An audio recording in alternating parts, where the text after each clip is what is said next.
제 이름은 홍성우입니다. 그리고 구글에서 그 ISP 엔지니어로 일을 하고 있고요. 그 ISP라고 하면 이미지 시그널 프로세서, 그 영상 처리하는 이제 그런 칩인데,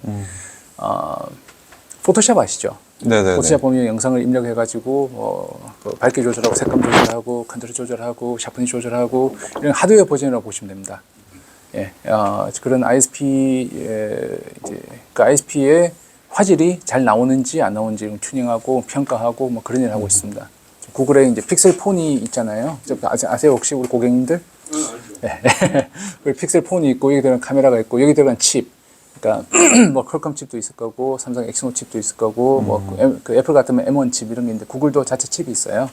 여기에 일부가 그 ISP인데요. 칩의 일부가 영상 처리 칩인데 뭐 어쨌든 그 성능이 충분히 잘 나오는지 네, 그걸 보고 있습니다. 그리고 예를 들면 포토샵을 예를 들면 포토샵의 경쟁 제품이 뭐 페인트샵 그런 게 있으면 페인트샵 대비 포토샵 화질이 잘 나오는지 뭐 이런 거 평가하고 포토샵 이전 버전보다 현재 버전이 화질이 더 좋은지 뭐 이런 평가는 그런 게 제 일입니다. 근데 일단 직장 생활을 한국에서 시작을 하셨잖아요. 네, 맞습니다. 그래서 어떻게 이게 구글까지 오게 되셨는지 그 히스토리가 좀 궁금하거든요. 그 이야기 좀 길어질 것 같은데. 괜찮습니다. 네. 괜찮습니다. 한국에서 저는 대학을 이제 한국에서 나왔고요. 석사까지 했고 그 대학은 학부 전공은 전자공학이었습니다. 네네. 그리고 석사를 그 전자공학 세부 전공인 영상 처리, 디지털 영상 처리를 전공을 했고요. 석사를 하고 나서 그다음 취업을 해야 되겠다 생각을 하고 그때가 2003년 말 2004년 초였는데 저도 당연히 이제 그 삼성 뭐 LG 대기업을 가고 싶었죠. 근데 알아보니까 토익 점수 요구를 하더라고요. 토익? 그래 한번 보자. 뭐 600점, 620점 이렇게 요구를 하던데 지금 뭐 어려운 점수 아니죠. 그렇죠, 지금 뭐 다들 900점 넘고 그렇다고 들었는데 시험을 봤더니 450? 이게 뭔가? 이런 시험이구나. 이제 알았어. 문제집 사가지고 공부를 했어요. 네. 문제집 사가지고 공부를 하니까 470? 아닌데? 다른 친구들 보니까 학원을 다니더라. 학원 한 달 다녔어요. 보니까 490? 이건 아니다. 이게 당시에 어린 치기, 지금 같으면 어떻게든 열심히 공부해가지고 커트를 넘겼을 텐데, 당시만 해도 이제 좀 젊은 날 치기 같은 게 있었죠. 내가 꼭 필요해서가 아니라, 그 대기업을 들어가기 위한 영어 공부 이런 거 필요 없어. 그러고 있던 차에, 당시에 한국에, 지금 같은 스타트업이라고 불렸을 텐데, 당시에는 벤처기업이라고 그쵸. 불렸던, 회사를 불렀죠. 엠텍비전이라는 회사가 있었습니다. 그 사장님이 저희 학교 선배님이셨고요. 당시에 벤처 신화라고 불렸던 회사예요. 당시에. 그 회사가 2004년이면 한참 카메라 폰이 뜨기 시작하던 막 지금 같으면 아무것도 아니지만 당시엔 30만 와서 우와, 100만 와서 우와 하던 뭐 그런 시기였는데 기억이 납니다. 저도. 그런 시기에 한국에서 거의 최초로 카메라 폰에 특화된 칩을 만들던 회사였어요. 그 사장님이 이제 저희 학교에 연구실마다 다 돌면서 교수님께 인사드리면서 졸업생들 저희 회사에 보내주시라. 그렇게 이제 그렇게 해서 저도 그 회사 알게 됐고 영상 처리를 전공을 했고 그 회사가 카메라 칩을 만드는 회사다. 그 전공을 살릴 수 있겠네. 큰 고민 없이 그 회사로 이제 지원을 했고 뭐 좋게 봐주셔가지고 합격을 했습니다. 그렇게 제 이제 첫 커리어를 한국에서 엠텍비전이라는 좀 작은 벤처 회사, 뭐 스타트업에서 시작을 했고요. 굉장히 많이 성장을 했어요, 그 회사가. 제가 굉장히 유명한 회사인데요. 아직 알고 계시네요. 지금 기억이 맞습니다. 엠텍비전, 코아로지, 텔레칩스 이런 회사들 당시에 이제 벤처 신화로 불렸던 큰 회사들이죠. 제가 조인했을 때만 해도 70명 정도 규모의 직원이었는데 제가 나올 때 한 5년을 근무하고 나왔는데요. 나올 때만 해도 한 350명 정도. 그리고 매출도 약 몇십억 정도 수준이었다가 나올 때는 1,700억, 1,500억 이 정도 규모까지 성장을 했었고, 네, 그 당시에. 어쨌든 그 회사에서 들어가가지고 커리어 시작을 했고요. 한 1년쯤 지났을 때 해외 출장 기회가 있어가지고 제가 샌디에고로 출장을 한번 갔었습니다. 해외 출장을. 그때 큐세라라는 폰 회사가 있었고 그 폰 회사에서 저희 거를 한번 검토를 해보겠다고 해서 기술 지원하러 갔는데 한국에서 일할 때만 해도 정말 미친 듯이 일을 했거든요. 당시에는 뭐 토요일도 근무하던 때였고 주 6일 근무였고 뭐 지금 52시간 얘기하면 나을 50시간 뭡니까? 저녁 6시 되면 이제 저녁을 먹고 이제 후반전 시작 뭐 이런 때였으니까 저희는 그렇게 일을 하다가 이제 샌디에고 가가지고 거기서 지원하러 가니까 이 친구들이 한 4시, 5시 되면 안 보이는 거예요. 야, 이게 말로만 듣던 이렇게 일을 하는구나. 이게 가능하구나. 느끼고 다음에 나 기회가 되면 나도 어떻게 해외에서 근무할 기회가 있으면 좋겠다라고 생각만 하고 있었어요.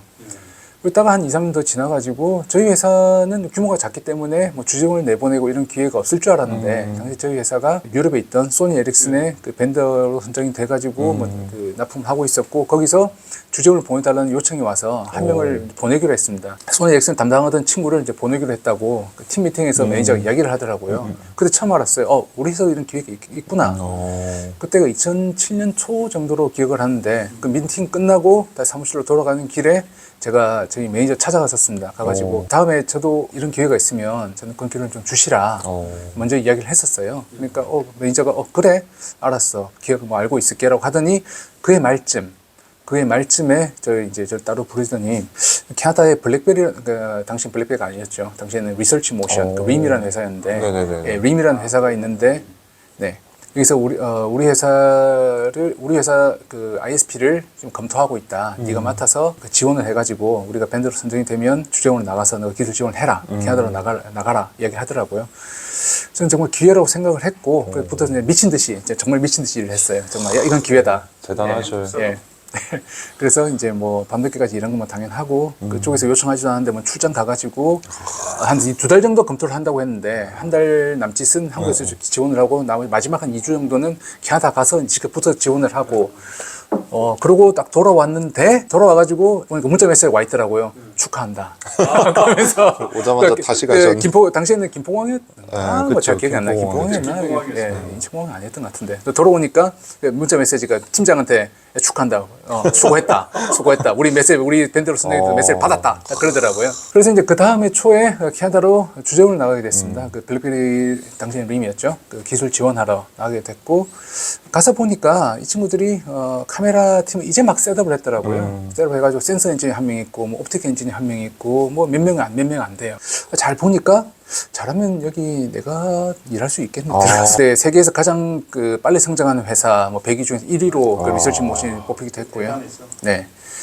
그래서 이제 좀 열심히 했어요. 또 가서도 이 친구들 원하는 거 해야 될 거 이상으로 영상에 대해서 뭐 카메라에 대해서 좀 제가 강의하기도 하고 뭐 ISP 등 알고리즘에 대해서 알려주기도 하고 블랙베리에서 저희 회사 것만 쓰는 게 아니라 다른 회사 거 쓰니까 야, 그거 원래 안 되는 거야. 아니야, 그거 안 좋아. 우리끼리 좋아. 뭐 이제 이런 효과도 있고, 뭐 나는 이만큼 더 잘 알고 있어. 내가 너네 팀 조인하면 많이 많이 이제 뭔가 기여를 할 수 있을까? 이런 거 보여주기도 하고. 아니나 다를까, 한 6개월 좀 더 지나가지고 프로젝트 끝날 때쯤 그쪽 카메라팀 매니저가, 헤이, 너 굉장히 오랫동안 인터뷰 봤는데, 우리 팀 올래? 얼씨구나 하면서, 네, 그렇게 이제 그 프로젝트 마주하고 그 다음에 초에 그렇게 이제 블랙베리로 옮겼습니다. 옮겨서 블랙스에서 일을 시작을 했고요. 처음엔 잘 나가서 그때가 블랙베리 조인한 게 2009년. 캐나다 건너간 게 2008년. 인기 엄청 많았죠. 조인한 게 2009년. 그때만 해도 괜찮았는데 아이폰 나오고 뭐 2010년, 11년, 12년 넘어가면서부터 블랙베리가 좀 힘들어지기 시작하더라고요. 그래서 네, 아이폰 때문에 망한 대표적인 회사 중에 하나죠. 뭐 노키아도 있고 모토로라도 있고 뭐 팜프리 뭐 이런 것도 있었고 그 블랙베리 그 중에 하나였는데 레이오프를 많이 하기 시작하더라고요. 거기서 설마 나는 괜찮겠지 하면서도 이게 주위의 사람들 막 잘려나가고 VP가 잠깐 얘기 좀 할래? 같은 친구가 안 돌아오고 이런 걸 이제 막 계속 쳐다보고 지켜보고 있으니까 좀 불안하고 2000몇 년도 2011년도 12년도쯤 됐던 것 같은데 하던 프로젝트가 뭐 캔슬이 됐어요. 캔슬이 되고 인사고과 시즌은 다가오고 뭔가를 써야 될 것 같은데 그냥 캔슬된 프로젝트만 쓰기에는 뭔가 좀 뽀대가 안 나더라고요. 이게. 네, 그래서 뭘 할까 생각하던 차에 이제 한국에서 당시 뭐 저희 고객사에서 그 카메라 폰이 막 처음 들어가고 하던 때였으니까 우리 뭐 카메라 좀 가르쳐 달라고 그 강의 요청이 왔었어요. 그때 제가 한국에서 뭐 저희 회사에 있던 내부 자료 뭐 이런 것처럼 좀 섞어가지고 강의 자료를 하나 만들어 놓은 게 있었는데 이걸 좀 이용을 해봐야겠다 싶어가지고 캐나다에서도 그 자료를 가지고 강의를 시작을 했습니다. 처음에는 코업, 여기는 보통 인턴이라고 하죠. 인턴 학생들한테 뭐 프로젝트를 맡기고 뭐 일을 시키려면 그 친구들 알아야 되니까 그 친구들 대상으로 강의를 시작을 했어요. 그러다가 나중에는 이게 좀 소문이 잘 나가지고 뭐 저희 팀에도 신입생이 들어오면 제가 또 전담으로 강의를 하고 이게 또 소문이 더 퍼져가지고 옆에 팀, 뭐 이제 디스플레이 팀 이런 데서 제 강의 들으러 오고 이게 몇 년 동안 이렇게 강의를 했어요. 하다 보니까 처음에 저는 단순히 인사고과에 뭐라 좀 적어야 되겠다 싶어서 시작을 했는데 시간이 지나다 보니까 회사가 레이오프를 하고 그래서 저한테 강의를 들었던 사람들이 레이오프 돼서 막 여기저기 나가요. 시간 지나가서 한 2, 3년 지나서 보니까 저한테 강의를 들었던 사람들이 뭐 애플도 있고 구글도 있고 뭐 인텔도 있고 퀄컴도 있고 그리고 이 사람들 물론 이제 세상은 넓고 고수는 많아서 제가 카메라 또는 영상 처리의 최고수는 아니지만 저한테 강의를 들은 사람은 제가 거의 최고 순주를 알 거잖아요. 그다음에 그걸 가가지고 그 회사에서 야 우리 카메라 엔지니어 또 ISP 엔지니어 뽑는데 추천해 줄 사람 있어? 나 홍성호 알아. 저희 집에서 막 추천을 해주더라고요. 제가 감사하게도. 그래서 이제 블랙베리에서 버티고 하다가 나중에 이제 블랙베리가 하드웨어 부서를 통째로 문을 닫을 때 네, 그때 뭐 여기저기 이제 면접을 그 직전에 여기저기 면접을 봤었고 고프로라든지 인텔, 뭐 퀄컴, 뭐 애플도 보고 구글도 보고 구글은 당시에 떨어졌고요. 구글도 붙고 엔비디아도 붙고 엔비디아를 갔어야 되나 그 생각 살짝 그때 갔으면 그게 2014년도니까 그때 갔으면 그런데 어쨌든 그때 이제 몇 군데 오퍼를 받아가 고민을 하다가 그 애플로 조인을 했습니다. 그때 애플 조인할 때도 같은 팀에서 일했던 친구가 그 애플에 먼저 가 있었고 그 친구가 추천을 해가지고 뭐 애플에 면접 받고 그래서 뭐 잘 봤죠. 그래서 이제 그 미국으로 2016년 초에 미국으로 애플로 조인을 했고요. 그 애플에서 일을 시작을 했는데 와서 보니까 연봉 협상을 좀 잘못했더라고요. 그 캐나다에서 오다 보니까 이쪽 물가가 비싸다는 얘기는 들었는데 봐서 뭐 이 정도면 뭐 충분하지. 뭐 캐나다 받던 것보다 뭐 2배 가까이 2배 정도 올랐으니까 환율도 생각하면 2배 정도 올랐으니까 이 정도면 괜찮겠지 왔는데 들어와서 보니까 속았다. 이게 여기 물가가 상상 이상으로 높기도 했고 그리고 아이들이 당시 어렸는데 아이들을 그 쌍둥이에요. 어린 아이들이 있었고 당시에 아이들을 그 유치원을 못 보낼 정도더라고요. 혼자 이제 외벌이로 그걸 벌어가지고는 그 유치원을 못 보낼 정도로 이건 아니다.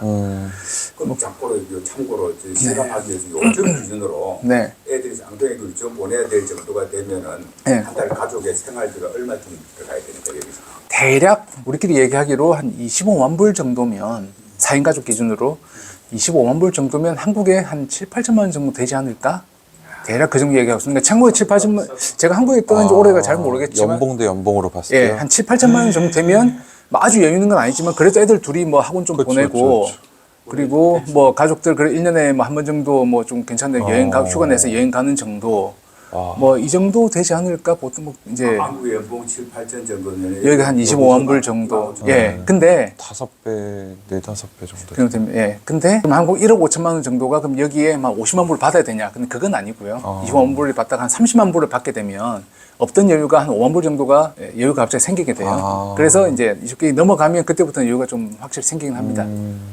뭐 어쨌든 이제 기본 연봉을 보면 대략 그 정도 감을 잡으시면 될 거예요. 어쨌든 그때 제가 채 20만 불 안 됐으니까 그때 뭐 이거 주식 다 해도 20만 불이 잘 안 됐으니까 당시에는 그래서 이거 아니다 그러고 있었고 회사는 뭐 괜찮았어요. 그 회사 괜찮았는데 이제 좀 성장의 기회가 좀 막혀 있다. 너무 이제 좀 짜잔한 일만 좀 했어야 됐고요. 그래서 이거 좀 아니지 않나 그러고 있던 차에 그 구글에 있던 카메라 매니저한테서 연락이 왔어요. 그 카메라 매니저는 제가 블랙베리 있을 때 퀄컴의 카메라 매니저였고 그때 같이 일을 했었고 뭐 저를 잘 봐주신 것 같아요.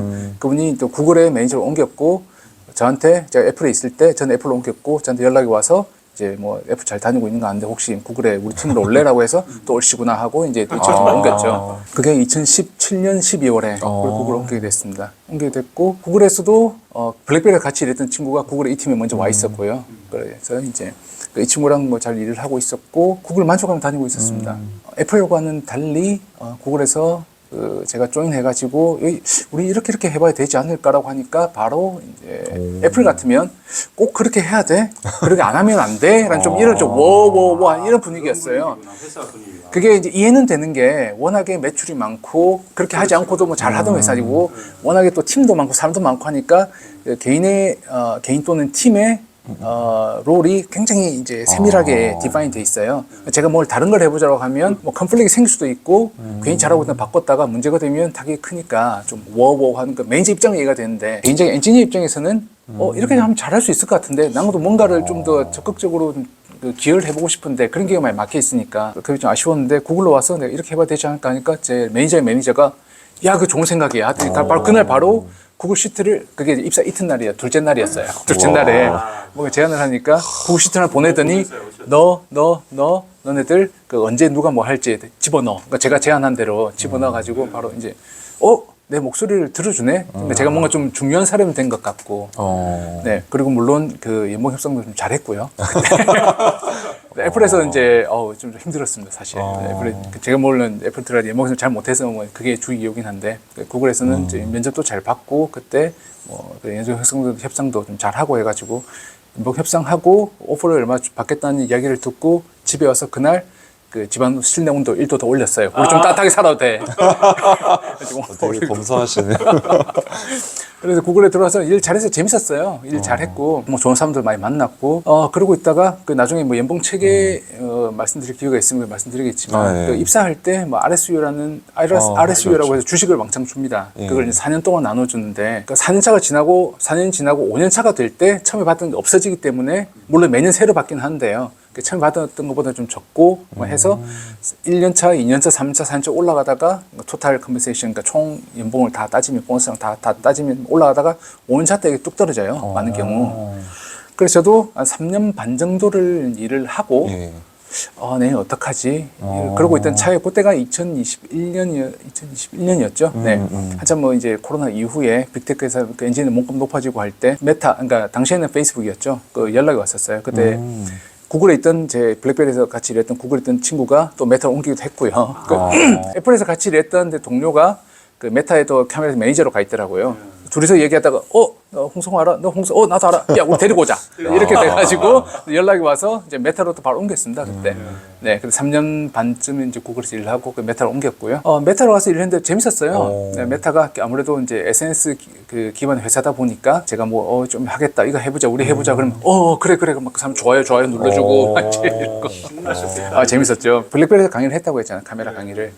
구글에서도 이제 한번 좀 크게 업데이트를 해가지고 전체 강의를 했었고 나중에는 구글에 있을 때 대만에서 카메라팀 셋업하는데 와서 강의 한번 해달라 해가지고 대만까지 가서 뭐 1박 2일로 뭐 강의하기도 하고 그러다가 메타 가서도 이걸 좀 써먹고 싶어가지고 메타에서 카메라 강의를 이제 하니까 그 매니저가 그 애플에 같이 일했던 동료 그 매니저가 이 친구가 저 참 궁합이 잘 맞았다고 생각이 되는 게 저는 엔지니어로서는 뭐 이제 내가 뭐 자신 있지. 매니저는 그 엔지니어적인 능력은 뭐 저보다 좀 못할지 몰라도 판을 키우고 기획을 하고 좀 임팩트를 더 큰 임팩트를 만들어내고 정말 잘하는 친구였어요. 좋은 조합이시죠. 예, 그래서 저는 참 궁합이 잘 맞았던 것 같아요, 정말로. 그래서 이 친구가 제가 뭐 강의를 해보자 그러니까 야 우리 판 키우자 하더니 예, 그 메타 내에서 이거 우리 메타 내에서는 이제 그런 페이스북 그룹 같은 게 있잖아요. 그래서 우리 그룹을 만들어서 아예 카메라 스쿨 하나 만들자. 이래가지고 네가 헤드마스터를 하고. 삶을 강의를 하고 나중에 뭐 강사들도 그 분야별로 강사도 뽑아가지고 이게 제대로 코스를 하나 만들어보자. 그래서 이제 메타 가가지고는 아예 스쿨을 하나 내부 스쿨 하나 만들어가지고 제가 처음에 뭐 펀더멘탈한 좀 하이 레벨 강의를 먼저 하고 나중에 각각 분야별로 내부 전문가를 찾아가지고 그럼 이제 개론 수업을 먼저 했다고 하면 그다음에 원론 수업 뭐 이런 걸 해가지고 밑에 이제 강의에서 하여튼 내부 직원 찾아가지고 뭐 이렇게 되게 재밌었어요. 판을 벌리고. 그러니까 페이스북에 있다 보니까 아무런 사람들 뭐 좋아요 좀 눌러주고 이제 이런 것도 있고 또 뭐 빌 받으니까 뭐 이제 누가 뭐 우쭈쭈 해주면 좀 좋아하는 스타일이고요. 네, 그렇게 메타에서 일을 재밌게 잘 일을 했고요. 그러면 고가도 잘 받았고 재밌었는데 이게 또 1년 반쯤 지나니까 이게 슬슬 2022년 말쯤 되니까 그 레이오프 이야기가 슬슬 나오더라고요. 설마 했는데 제가 블랙베리에 오래 있으면서 레이오프를 겪다 보니까 초기란 게 있잖아요. 이 정도 이건 진짜다. 이건 말로만 끝날 게 아니다. 그리고 블랙베리에 있다 보니까 레이오프를 할 때 먼저 나가는 게 유리하다라는 걸 배웠어요. 왜냐하면 다른 회사 꼭 그런 건 아닌데 블랙베리에서는 맨 처음에 소규모로 레이오프 할 때는 아무래도 좀 저성과자들 중심으로 솎아내기를 했었어요. 지금은 아닙니다. 지금은 많은 경우 레이오프들이 꼭 저성과자들 중심은 아닙니다. 예, 발렌티는 아니고요. 좀 고성과자라도 연봉이 비싼 사람들이라든가, 뭐 필요 없는 잡이라든가, 뭐 이제 그런데, 예, 당시에 블랙베리에서 제가 겪었던 바로는 초기에 나간 사람들은 예, 그렇게 저성과자로 나갔고, 이 사람들이 초기에 잘리면 당시만 해도 뭐 많은 사람 나가는 게 아니기 때문에 갈 데가 많이 있어요. 갈 때 맞습니다. 수요가 맞습니다. 수요가 많아가지고 그래서 이런 회사 저런 회사 쉽게 가요. 나중에 이제 그 뭐 성과 잘 내는 사람들이 고성과자들이 버티다가 어쩔 수 나가 되면 이제 이 사람들 밑으로 가야 되더라고요. 그렇게 심지어는 제가 되는구나. 애플로 옮길 때 제가 강의해서 맨 처음에 강의에서 가르쳤던 인턴들 이 친구들이 애플 가니까 옆 팀에 매니저로 있더라고요. 그렇지. 물론 이제 뭐 제가 그 밑으로 간 건 아니지만 바로 옆에 팀 매니저로 있고 야 그래서 이제 옮길 거면 일찍 옮겨야 되겠다. 선수를 쳐야 되겠다 생각을 하고 그 메타에 있을 때 이제 구글 이전 팀에 이제 연락을 했었어요. 보니까 이전 팀은 없어지고 팀이 좀 찢어졌던데 제가 메인으로 하던 일이 이제 이쪽 팀을 서포트하는 거였는데 팀이 일부가 이쪽 팀을 이제 다른 팀으로 흡수가 됐더라고요. 그래서 이쪽 팀으로 제가 매니저를 봐서 다시 조인을 하게 됐습니다. 구글로. 그래서 메타에서 채 2년을 좀 안 채우고 1년 반을 좀 넘었고 그 정도 있다가 이제 구글로 다시 돌아왔고요. 여기까지가 그게 다시 돌아온 게 2022년 말. 맞아요. 2020년 말에 됐고 저 왔을 때 지금 아직 2년이 조금 안 됐네요. 그럼 아직 구글 다시 돌아온 지 2년이 안 됐고 토탈 다 하면 뭐 5년이 좀 넘었고요. 좀 그렇습니다. 근데 어떻게 보면 이제 블랙베리, 애플, 메타, 구글까지 이제 한국 사람들이 알만한 빅테크를 다 가보셨는데 제일 한국 사람들이 궁금한 게 빅테크에서 해주는 대우 연봉이 어느 정도이고 이게 한국이랑 비교해보면 어느 정도인지를 많이 궁금해 하시거든요. 네네. 그러니까 25만 불 정도면 한국에서 대략 한 7, 8천만 원 정도 뭐 그 정도가 아닐까. 그러니까 7, 8천만 원 정도면 4인 가족 기준으로 아이들 뭐 그래도 학원 뭐 한두 개씩 보내고 가끔 뭐 1년에 한두 번 정도 여행 갈 수 있고 너무 부족하지 않지만 그래도 아주도 크게 여유 있어가지고 뭐 노후 준비를 빠방하게 할 수 그 정도는 아니듯이 이래서 대략 25만 불이면 대략 비싼 느낌이 아닐까 싶어요. 그래서 일단 물가 체감은 그 정도고요. 다만 이제 25만 불이 넘어가서 30만 불, 35만 불 되면 25만 불에서는 그 여유가 거의 없었는데 35만 불, 30만 불, 35만 불이 되면 여유가 뭐 5만 불, 10만 불이 여유가 더 생기니까 확 달라지긴 합니다. 물가 체감은 그 정도고 연봉 체계가 여기도 잠 마켓이라고 하잖아요. 네네. 잠 마켓이라 그러면 수요 공급에 따라서 그 이제 연봉이나 이런 게 결정되는 곳입니다. 여기도 회사 입장에서는 이 사람 얼마를 줘야 이 사람이 우리 회사 딴 회사 안 가고 우리 회사 조인을 할까? 그런 걸 고민을 하기 때문에 아무래도 그 소프트웨어 엔지니어들 물론 이제 공부도 많지만 수요는 이제 그 이상으로 많아가지고 소프트웨어 엔지니어들 몸값이 제일 높고요. 예. 하드웨어나 뭐 다른 이제 뭐 하드웨어 엔지니어나 또는 하여튼 엔지니어가 아닌 직군들은 비교적 그보다 낮고, 네. 그리고 지역도 이 지역이 미국에서도 이 지역이 그 베이 에리어가 연봉이 수준이 제일 높고요. 어제 지역에 따라 다르고요. 직군에 따라 다 다르고 그 직급에 따라서도 차이가 많이 나는데 크게 연봉이 크게 세 가지로 구성이 돼요. 토탈 컴pensation이라고 얘기를 하는데 크게 세 가지로 구성이 돼 있어요. 첫 번째가 베이스 샐러리, 기본 연봉이고 두 번째가 그 현금 보너스. 현금 보너스 보통 많은 경우 기본 연봉에 연동이 돼서 기본 연봉의 뭐 10%, 20% 뭐 이렇게 연동이 돼 있고요. 그다음 주식. 주식은 이제 베이스 연봉과 관계없이 회사 폴리시가 있어요. 직군, 직급 그리고 그 사람의 인사고과. 이거에 따라서 다 멀티플라이어가 뭐 다 달라지는데요. 낮은 연차, 그러니까 주니어 엔지니어 같으면 뭐 전체를 내가 100을 받는다. 100을 받는다고 하면 80% 정도가 베이스 연봉입니다. 예, 7, 80% 정도가 베이스 연봉이고 뭐 현금이랑 주식은 비중이 크지가 않고요. 근데 대리, 과장, 차장 이렇게 올라가면 뭐 대략 뭐 과장, 차장 정도 이 정도 되면 그때부터 베이스 연봉이랑 주식이랑 비중이 거의 같아집니다. 그러니까 베이스 연봉은 조금씩 직군이 달라질 때 조금씩 오르고요. 주식 비중이 팍팍팍 커집니다. 그래서 뭐 이제 주니어 때 이 정도다. 이게 기본 연봉이고 이게 주식이다라고 하면 나중에 뭐 이렇게 올라가서 한 과장 차장급 정도 되면 거의 비슷해지고 항공 부장급 뭐 이렇게 되면 이게 훨씬 더 커집니다. 이게 더 커져서 그래서 사실 주식이 굉장히 좀 중요한 부분이에요. 특히 빅테크에서는. 네. 그리고 주식 한 번에 다 안 줘요. 주식을 주면 4년 동안 보통 3년, 4년 이렇게 나눠주는데 예전에 받은 주식이 아시다시피 빅테크 주식이 좀 우상향을 하는 뭐 그렇진 않지만 네, 우상향 하는 케이스니까 몇 년 전에 받은 주식을 지금 보면 이게 좀 당시에 뭐 조금 받아서 이게 지금 많이 올라가 있고 이렇게도 하거든요. 그래서 이제 주식 비중 그 직급이 올라갈수록 주식 비중이 커집니다. 주니어 엔지니어로 빅테크에 조인을 하면 약 20만 불이 조금 안 되나? 20만 불 정도 토탈. 예, 뭘 다 합해서 그 정도고. 그다음부터 이제 자기 성과에 따라서 그 승진율이 굉장히 많이 달라집니다. 아주 젊은 친구가 뭐 부장 비슷하게 달기도 하고요. 예, 뭐 그런데 한국으로 따졌을 때 대략 뭐 한 과장 차이 이 정도 되면 대충 30만 불에 보통은 넘어갈 거고요. 네, 뭐 부장 해가지고 여기 한 15년, 20년 그때부터는 이제 부장 그 직급이 중요한 게 아니라 어떤 사람들은 뭐 디렉터 VP 저 위에 올라가기도 하고 아직 뭐 저같이 아직도 뭐 이제 뭐 부장 레벨 대충 뭐 이 정도 레벨에 머물러 사람도 있고 그때는 천차만별인데 그리고 대략 여기서 뭐 스태프 엔지니어 정도 뭐 이 정도다고 하면 대충 한 4, 50만 불 정도, 한 50만 불. 사람마다 피자가 큽니다. 대충 한 50만 불 정도, 4, 50만 불. 이 정도 뭐 한 50만 불 이 정도 될 겁니다. 근데 이것도 그 개인 인사고과에 따라서 크게 차이가 나고요. 네, 그리고 직군에 따라서 다르고 제가 말씀드린 건 소프트웨어 엔지니어 기준이고요. 하드웨어 엔지니어 같은 거 좀 낮습니다. 한국이랑 좀 다른 점이 한국은 뭐 이제 기사를 보면 삼성에서 뭐 50 연봉 50%를 그 인센티브를 받는다. 네, PSP. 제가 알기로 그거는 부서가 다 똑같이 받죠. 개인 차이는 크지 않은 걸로 알고 있는데 사업부별로 똑같이 줍니다. 사업부별로 똑같고 개인 차이는 크지 않은 여기는 개인 차이가 엄청나게 납니다.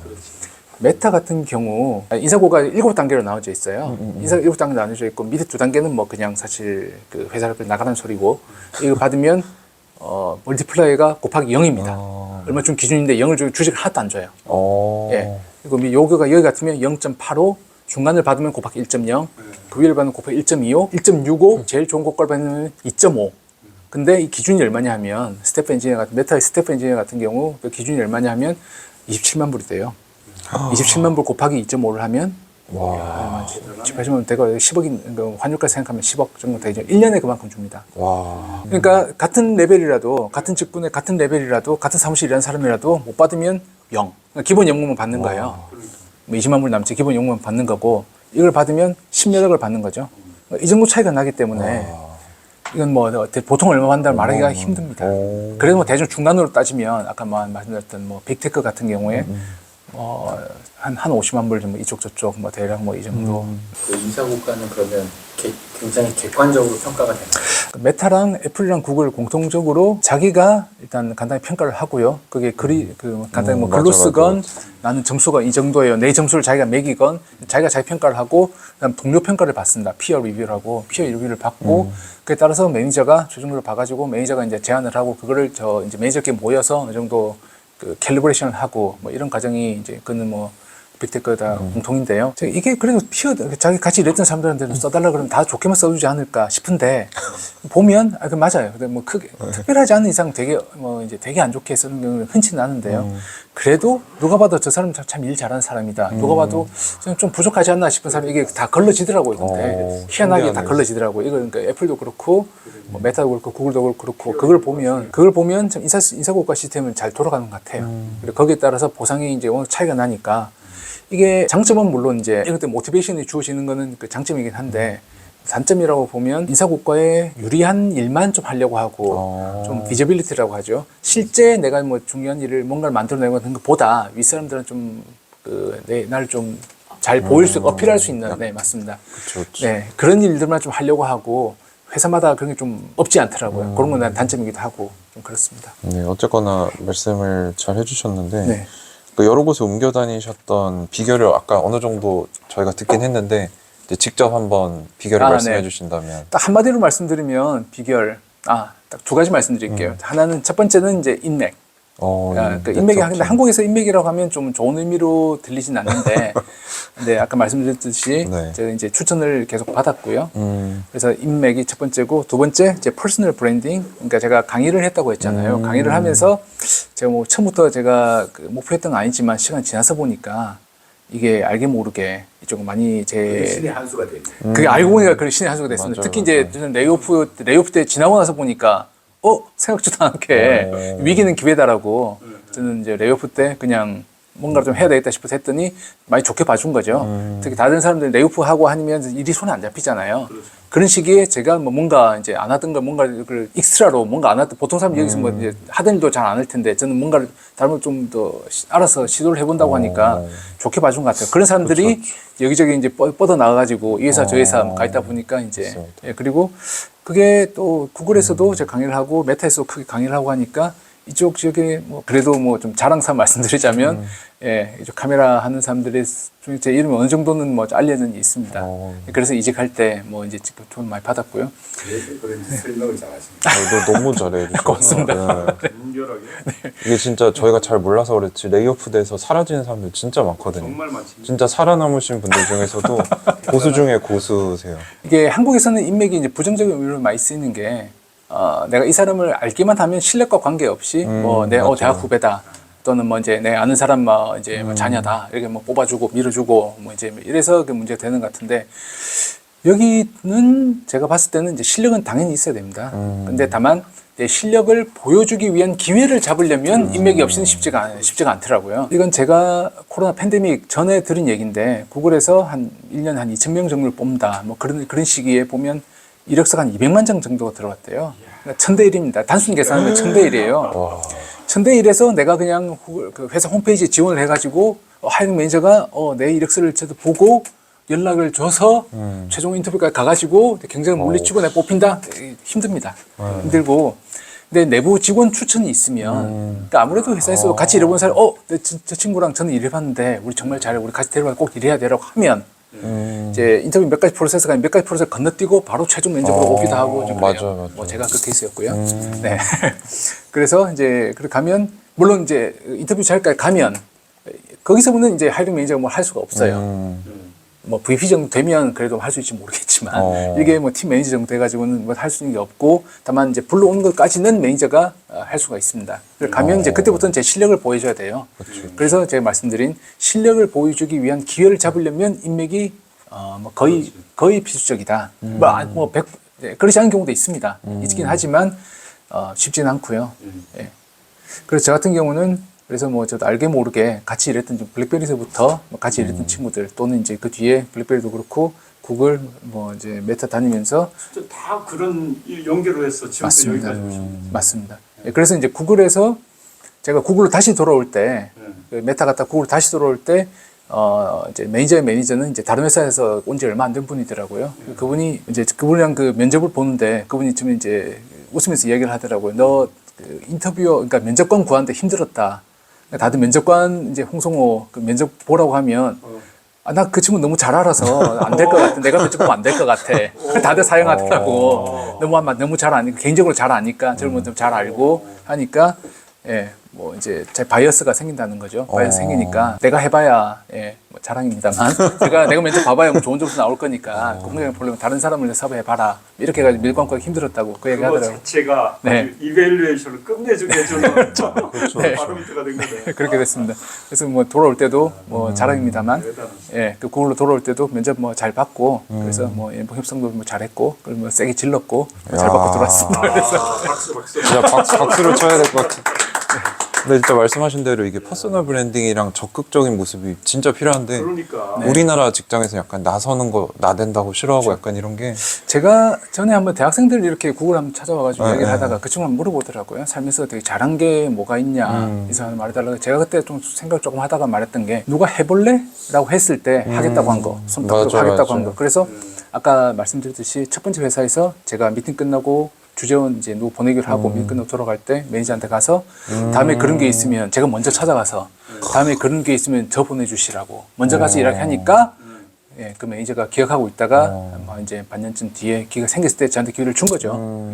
제가 그 얘기 안 했으면 그렇죠. 딱히 맞아요, 제가 맞아요. 그 다들 열심히 하던 그 친구들 중에 제가 딱히 뛰어났던 것도 아니고 개인적으로 그때만 해도 그러니까 저한테 그 기회를 딱히 줬을 것 같진 않아요. 근데 제가 먼저 가서 이야기를 했기 때문에 기회가 왔고 좀 그 기회를 잡았고 그랬던 게 아닌가 싶습니다. 뭐 말씀 어쨌거나 잘해주셨어요. 저희가 이제 홍성호님뿐만 아니라 시애틀에서도 이제 성공한 엔지니어 분들 많이 만났잖아요. 근데 공통점을 보면은 적극적으로 나서서 어필을 하세요. 뭐 실력은 당연한 거고. 그래서 이 영상을 보시는 분들 중에 이제 빅테크에 지원하고 싶으신 분들도 계실 거고 또는 자녀들을 그렇게 장려하고 싶으신 분들이 계실 텐데 어떻게 보면 면접관이 되실 수 있는 분들을 보는 거니까 끝까지 보셔야 됩니다. 그럼 면접을 많이 보셨잖아요. 근데 네네. 한국 사람들이 모르는 게 빅테크는 어떤 면접을 보는지 그리고 합격할 수 있는 노하우가 뭐가 있을까요? 네. 면접 프로세스를 말씀드리면 일단 서류 전형, 네네. 서류를 제가 이제 내부 직원 추천을 받았건 아니면 그냥 홈페이지에서 지원을 했건 이제 이력서를 제출을 하면 그걸 먼저 리크루터라고 따로 있습니다. 인사팀인데요. 그 네네. 리크루터가 먼저 그걸 보고 일단 키워드로 검색을 하거나 뭐 일단 기본적인 필터링을 합니다. 필터링을 하고 그다음 자기가 봐서 괜찮다 싶으면 이제 몇 개 추려서 하이링 매니저한테 이력서 보내줘요. 그럼 하이링 매니저 보고 몇 개 제끼고 이 사람한테 한번 연락을 해봐. 그러면 리크루터가 먼저 전화 통화를 하고요. 그래서 뭐 언제 지원을 했는데 여전히 관심이 있냐. 그리고 또는 뭐 우리 비자라든지 뭐 이런 이제 자격이 되는지 기본적으로 확인을 하고 그리고 언제 다니는 것만 기본적인 백그라운드 체크도 간단하게 하고요. 관심 있으면 뭐 오케이라고 하면 그다음에 이제 폰 인터뷰. 폰 인터뷰 보통 뭐 그 팀의 뭐 매니저가 될 수도 있고 그 매니저 밑에 그 같이 일할 팀 뭐 동료가 될 수도 있고 이런 사람들은 보통 뭐 45분 또는 1시간 정도 한 번 정도 많으면 2번 정도 할 수도 있고요. 폰 인터뷰로 뭐 진행을 합니다. 네네. 폰 인터뷰지만 사실은 뭐 지금 요즘 화상으로 하고요. 그리고 먼저 진행을 하고 한 번 정도 진행을 하고 해서 괜찮다. 그러면 그다음 최종 인터뷰. 그러니까 온사이트 인터뷰라고 하는데 요즘 온사이트가 다 이제 버추얼 온사이트라고 해서 화상으로 진행하죠. 화상으로 가면 한 4명, 5명, 6명 정도 요렇게 면접을 봅니다. 근데 45분에서 1시간 정도씩 4명 또는 5명 또는 6명 정도 이렇게 면접을 보고요. 그래서 하나 정도는 보통 그 비헤이비어럴 퀘스천이라고 해서 뭐 리더십 또는 뭐 커뮤니케이션 또 다른 팀이 일할 때 어떻게 일을 하는지 이런 걸 보기 위한 이제 그런 이제 인터뷰가 한 세션이 있고 나머지는 그 기술적인 걸 이제 얘가 얼마나 잘 알고 있는지 엔지니어 기준이에요 당연히 예, 그렇게 면접을 보고요. 네네. 거기서 최종 이제 합격이 된다고 하면 그다음에 오퍼를 받고 오퍼는 이제 그럼 뭐 내고를 좀 하고요. 내고를 하고 진행되는데 다만 이제 구글에서는 면접관들이 면접을 보고 레포트를 씁니다. 면접관은 레포트를 쓰고 그러면 이 레포트를 하이어링 커미티라는 데가 있어요. 하이어링 커미티에서는 그 레포트를 보고 결정한다. 면접관이 결정하는 게 아니라 제가 경험했을 때는 애플이랑 메타는 면접관들이 모여서 얘기를 하고 뽑자마자 얘기를 하고 이제 바로 뽑고 그래서 결정이 나는데 구글은 좀 더 그 공정성을 기하기 위해서 면접관 레포트를 쓰고 그러면 하이어링 커미티에서 이게 질문이 뭐 이런 걸 물었더니 이거 나도 몰라. 너무 어려운 거 너무 이제 어려운 걸 물었잖아. 이거는 이건 좀 빼. 그러니까 이 친구 레포트에서 이 질문에 좀 부정적인 의견이 달렸지만 이거는 제끼자. 또는 이 친구는 이 면접관은 경력이 별로 없네. 그럼 좀 그 가중치를 좀 적게 주고 경력이 좀 많은 면접관이 면접을 받아가지고 그 사람 가중치를 더 이렇게 좀 조율을 합니다.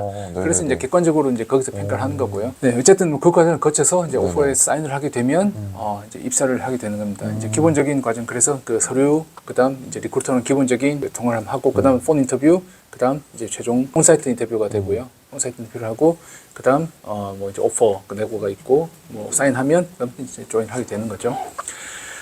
기본적인 건 이렇고요. 팁 말씀드리자면 네. 한국에서 많은 분들이 그걸 좀 참 안타까운 경우 많이 봤는데요. 한국에서 뭐 제 또래 또 경력 10년 이상 이렇게 되면 한국에서 뭐 좋은 회사 다니다가 이제 뭐 실리콘밸리로 한번 오고 싶어. 미국으로 와서 이제 빅테크로 오고 싶어. 실력 충분히 있으시죠, 그분들.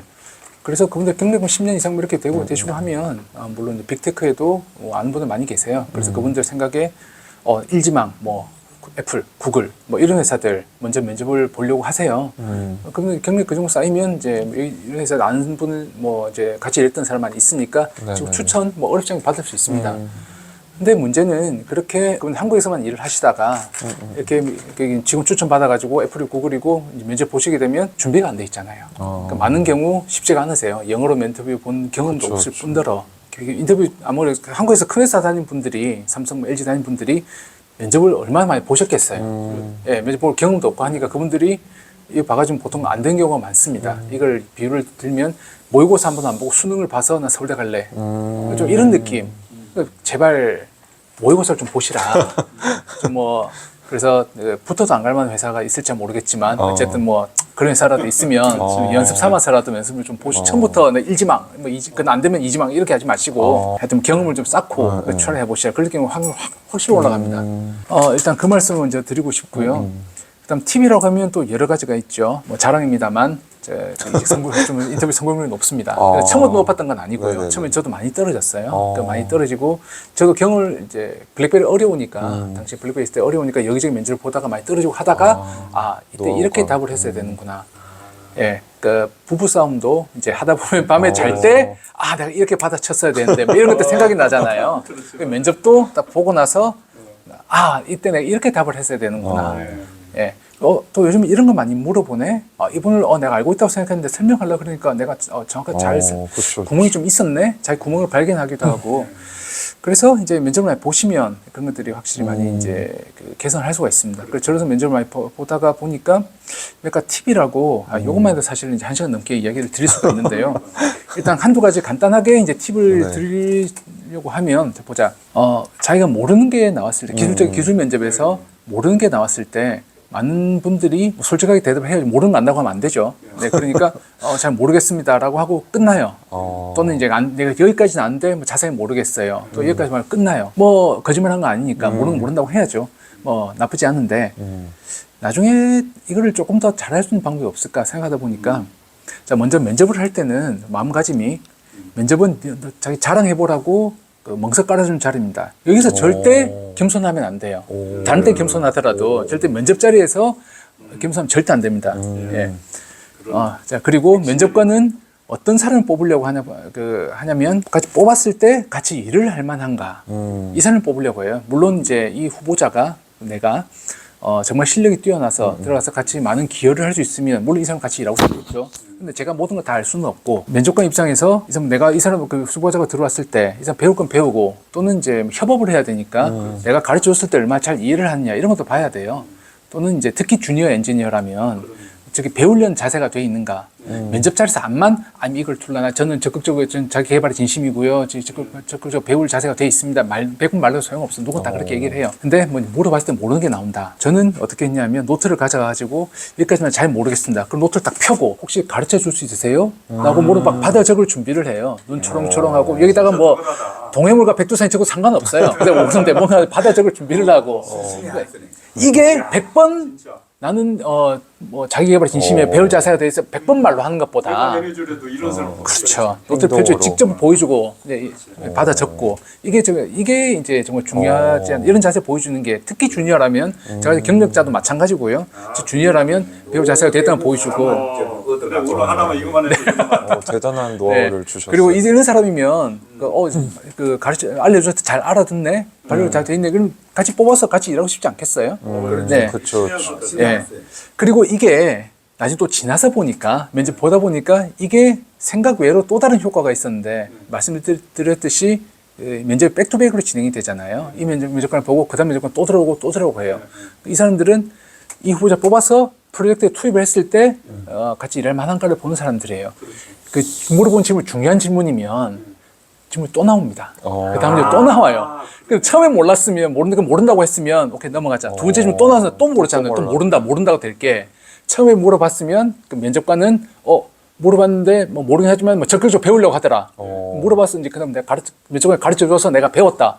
두 번째 면접관 또 물어보잖아요. 아는 거죠 그럼 제가. 그렇죠. 그때부터 아는 거죠. 명심해야 될 게 내가 최종 면접까지 갔다는 거는 아까 뭐 대략 예전 같으면 그 1000대1 정도가 됐어요. 구글 같으면 대략 1000대1 정도 경쟁률 해서 뭐 최종 면접까지 한 5명이 될지 1명이 될지 모르겠지만 다 그러고 걸려져서 기본적인 그 자기에 갖춰진 사람들 최종 후보자 5명, 10명, 10명까지 안 가겠지만 5명을 치고 제가 해야 될 건 이 다른 경쟁자들을 압도하는 뭐 실력을 보여주는 게 아니라 다 고만고만한 사람들에서 약간만 더 나면 제가 뽑히는 겁니다. 이 약간 나은 게 뭐 기술적이면 좋고요. 네네. 그게 아니더라도 적극적으로 배우려고 한다. 뭐 또 이런 모습을 보여주면 그게 이제 합격할 수 있는 가능성을 확실히 높이는 거죠. 그래서 아까 예전에 저 같으면 레포트에 좀 물어봤는데 모르더라. 그다음 물어봤는데 또 그다음 뭐 면접관 B 또 모르더라. 면접관 C 모르더라. 이런 면접 레포트가 될 게 제가 물어봄으로써 배우려고 하더라. 알더라. 이렇게 되는 거죠. 확연한 차이가 그러니까 어떤 사람들은 모르더라고 돼 있고 다른 사람은 배우려고 하더라. 알더라고 되면 누구를 뽑겠어요? 다 보면 다 비슷비슷하면 이게 되는 겁니다. 그러니까 물론 이 질문 하나 때문에 당락이 갈리지냐 뭐 잘 않겠지만 그런 이런 게 몇 개 쌓이면 다시 말씀드리지만 고만고만 후보자들 중에서 조금만 나오면 제가 뽑히는 거예요. 그러니까 이런 걸 이제 틈이 날 때마다 보여주면 되는 거고요. 또 이런 팁이 하나가 있고 또 몇 가지 팁이 더 있는데 또 간단하게 말씀드릴 수 있는 게 보통 면접 끝날 때 뭐 한 보자 45분 면접이다. 그러면 40분 정도 면접을 보고 한 5분 또는 한 2, 3분 정도 남겨놓고 뭐 수고하셨어요. 혹시 뭐 마지막 질문 있으시면 하세요라고 이제 면접관 질문을 하죠. 보통 뭐 면접 보신 경험이 있으신가 모르겠지만 그래도 뭐 어떤 걸 물어보실 것 같으세요? 저도 이직을 많이 했는데 네. 질문하지 말라고 가르쳐요. 한국의 리크루터들. 진짜요? 네. 쓸데없이 아는 척하면 오히려 마이너스다 이렇게 가르치거든요. 그건 한국이고 네, 한국은 그래요. 이게 빅텍 기업은 다른 네. 거야. 네. 근데 사실 그 경우에도 저희들 면접관으로서 회사에서는 반드시 후보자들한테 그 마지막 질문이 있으면 해라는 질문할 기회를 주라고 해요. 왜냐하면 이게 참 마켓이라고 했잖아요. 저희도 좋은 후보자를 데려오기 위해서 저희도 최선을 노력을 해야 돼요. 이 갑을 관계가 아니라. 그렇죠. 네, 저희도 인재를 가지고 다른 회사랑 경쟁을 해야 돼요. 그렇기 때문에 이 사람들이 이제 그 궁금한 게 있으면 저도 답을 해줘야 되고 저희 회사를 세일즈할 수 있는 기회인 거죠. 저희 입장에서. 회사 입장에서도. 네네. 그러니까 꼭 질문하라고 면접관들한테 교육을 하고요.